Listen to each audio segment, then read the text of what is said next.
Please listen to me okay. সামনে গরম পড়লে লোডশেডিং হবে কি হবে না?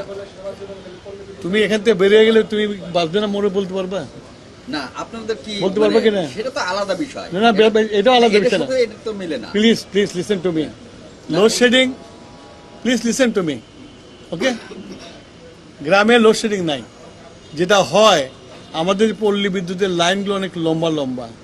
কোথাও যদি ফল্ট হয়ে যায়, বিদ্যুৎ স্লিপ করলে ওই ফল্ট লোকেট করতে তার টাইম লাগে, সেই জন্য বিদ্যুৎটা আসে না। আবার লাইন ঠিক হয়ে গেলে বিদ্যুৎ চলে আসে। কিন্তু সামনে গরম পড়লে লোডশেডিং হবে কি হবে না? তুমি এখান থেকে বেরিয়ে গেলে তুমি বাঁচবে না মরে বলতে পারবা? না আপনাদের কি বলতে পারবে কিনা? সেটা তো আলাদা বিষয়। না না এটাও আলাদা বিষয় না। এটা তো মিলে না। তুমি এখান থেকে বেরিয়ে গেলে তুমি বাঁচবে না মরে বলতে পারবা?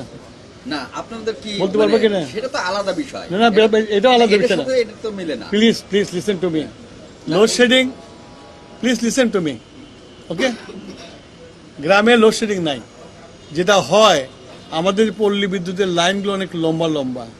কোথাও যদি ফল্ট হয়ে যায়, বিদ্যুৎ স্লিপ করলে ওই ফল্ট লোকেট করতে তার টাইম লাগে, সেই জন্য বিদ্যুৎটা আসে না।